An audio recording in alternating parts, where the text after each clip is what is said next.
so crazy, so random, that it would frustrate me because I'd be like, there's no way that's real. Like, it doesn't even make sense. So today we're going to be putting them all to the test. I've never used this website before, and yeah, it'll be a nice change of pace. So I hope you enjoy. I know I really like these kind of videos. Alright, let's go. Fact number 1. Airports that are at higher altitudes require a longer airstrip due to lower air density. Oh, you think so, don't you? Well, I'm gonna prove you wrong. Web search. And the first thing on Google is from Quora. I don't know. I hope they're reputable. It looks like a question and answer site. To landings at high altitude airports require longer runways. Higher altitude comes with lower air density, which provides less lift at the given speed. Thus, high altitude airports need much longer runways compared to other airports. So really, you need more speed because of the less dense air. I like it. So, we proved that one right. I'm happy boy because that was way easier than I expected. I thought it was going to be like a proper research. That's good. It's nice and fast. Next, avocados are poisonous to birds. No. This is perfect. I can't wait to Google this. My mom, she put grounded up avocado bit into my oatmeal this morning, and all I could keep saying was that, she does all this weird hippy-dippy stuff, and in 10 years they're gonna find out it's actually killing us. So this is actually kind of creepy. And wow, okay, is it true though? Avocado contains a toxin called persin, but despite the rumors, avocado is not poisonous. Okay, to dogs nor likely to cats. Only certain species are poisoned by persin, while dogs and cats don't seem to be affected by persin. Avocado poisoning can be deadly to birds and large animals, such as cattle. Am I not a large animal? Is my mother poisoning me? I don't know, she said that the pit of an avocado has more nutrition than the entire avocado. So she put it in my oatmeal. And now in 10 years I'm gonna die. Thanks, Mom. Thanks. No, I'm gonna bookmark this. And I'm gonna show my mother. Because that's hilarious. I knew it. I just knew it. Number 3. Fact. See, these facts are already helping somebody. Literally, these facts can save lives. That is the title of the video. This saved my life.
I actually heard this when I was younger. I'm pretty sure it's true. I think even a teacher told us. About 85% of people only breathe out of one nostril at a time. So that means 15% of people just breathe out of both all the time. Why do we only breathe out of one nostril? Forced air nostril breathing requires a person to close one nostril, breathe in, close the second nostril, and open the first nostril, and breathe out. The person repeats this process several times in a 10 to 15 minute period, but that's like how to breathe out of two.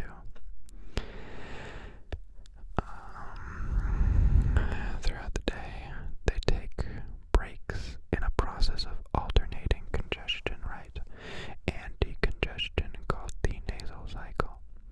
At a given moment, if you're breathing through your nose, the lion's share of the air is going in and out of one nostril, with a much smaller amount passing through the other.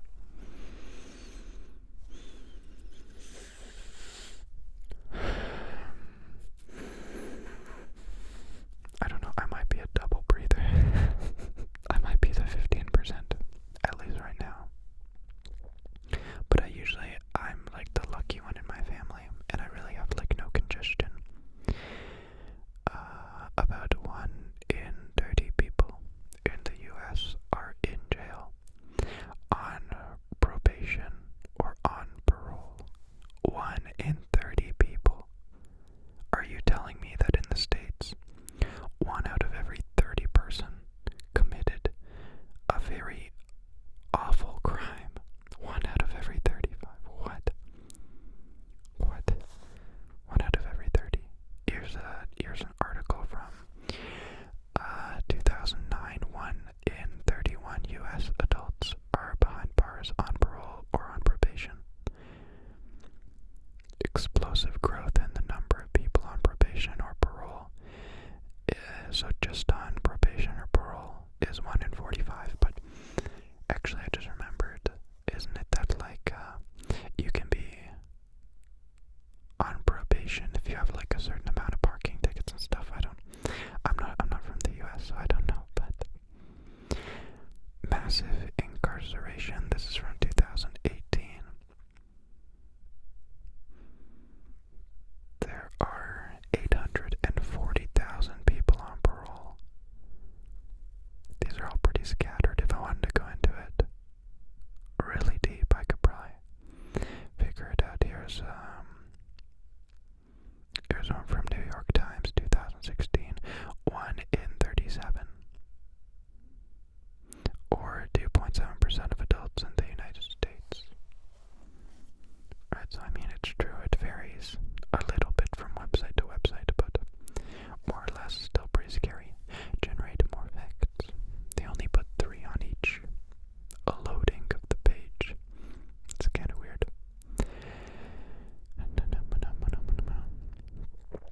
15 million gallons of wine are destroyed or were destroyed in the 1906 San Francisco earthquake. See, I mean, it seems silly to Google this, but that could so easily just be made up. But here's something from 2014. True story of how the 1906 San Francisco, something about like, you know, when websites show you like just a dot and it doesn't show the whole story. Like, I'm not gonna read a whole website. It's supposed to be a pretty quick transition. Some had easier answers than others. How much of San Francisco was destroyed in the earthquake? How fire has shaped California's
So this was in the year 2000.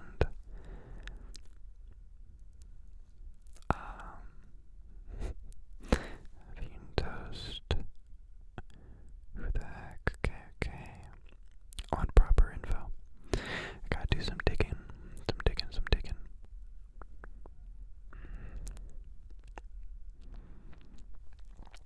So apparently, Justin Timberlake, he did a breakfast interview in New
nowhere close to 500,000, let alone 55,000.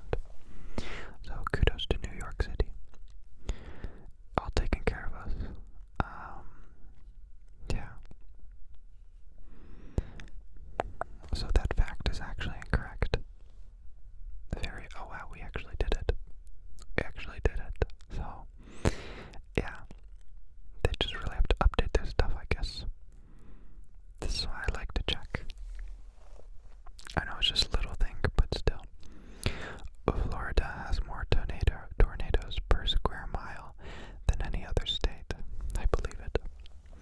For the longest time, I dreamt about moving to Florida, and then I found out about the beaches, and about the tornadoes, and about how nobody there has a basement, because if you dig, you'll just dig into water. So yeah, it looks beautiful from pictures, but I don't know if I'd want to live there anymore. Florida has the dubious distinction of having a higher frequency of tornadoes per 100,000 or 10,000 square miles than any other state, including Oklahoma. Is Oklahoma known for tornadoes? A tornado, one of nature's most violent storms, can develop suddenly and have winds of blah, blah, blah, blah, blah. Telling me silly stuff. Here's which state has the most tornadoes per square mile. The state with the highest number of F5 and EF5 rated tornadoes since data was available in 1950 are Alabama and Oklahoma, each with 7 tornadoes per square mile. Iowa, Kansas, and Texas each are tied for second most with 6. So Florida isn't even on the list, and this comes from Wikipedia, the official tornado Wikipedia. Which city in the U.S. has most tornadoes? Oklahoma. Did we just prove 2 in a row? I'm sure if I did enough Googling, I'd probably find that it's correct, but I don't know, that's 2 sources right there that say, oh no. I don't know what that is. Harrods. Harrods have 3 private wells to supply their water. I have no idea what that is. Do I want to find out what it is? I'm getting so over it already. Cause I don't care. I don't care what a Harrod is. I want the facts. I don't care about what a Harrod is. Harrods have 3 natural private wells to supply them water. The answer to drought. What is a Harrod? Definition.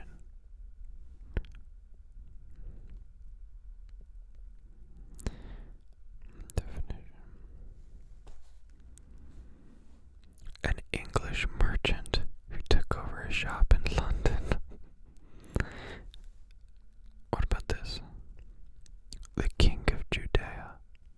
So Google doesn't even know what that is. Okay, I'm over it. I'm so over it. Most tropical marine fish could survive in a tank filled with human blood. Jeebus Christus. I thought fish were supposed to be cute. I thought only sharks were the scary ones.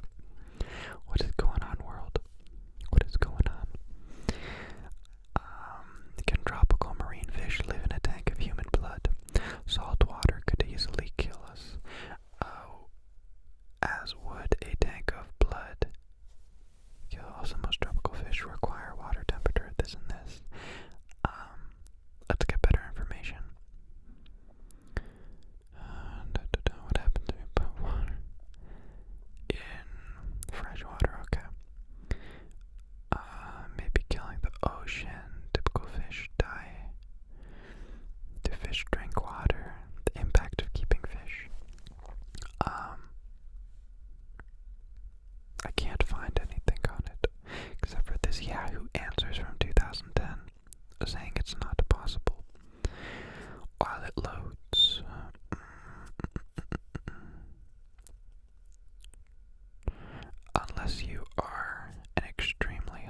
ripeness by bouncing them.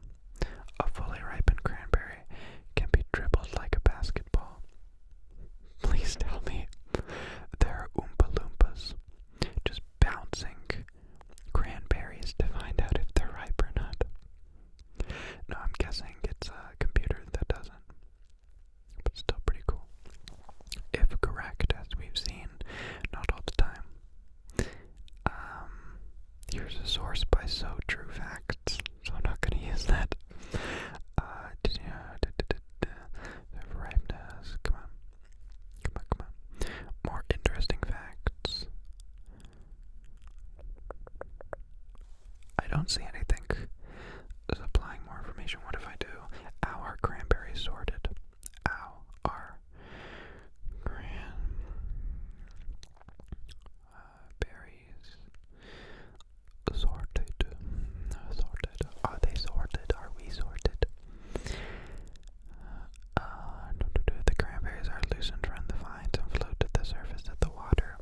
They are corralled and loaded into trucks. The berries are then delivered to the central receiving station where they undergo the sorting process. But how are they sorted? I have to know.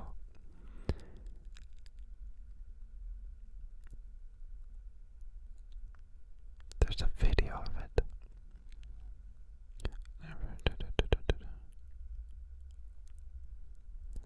Harvest cranberries. How are cranberries harvested?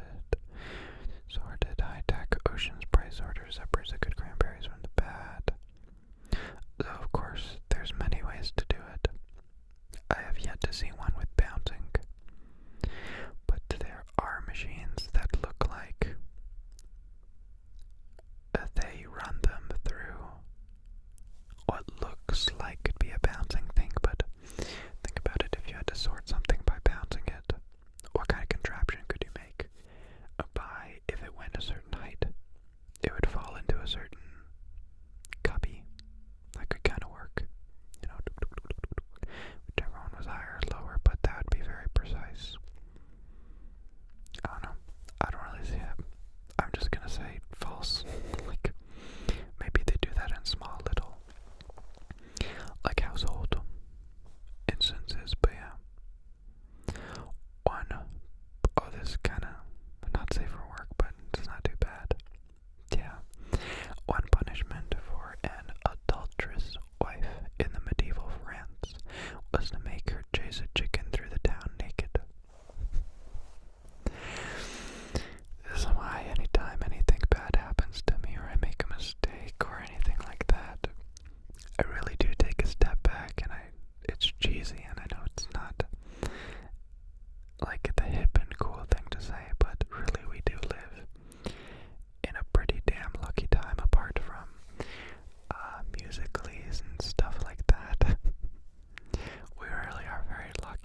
sensitive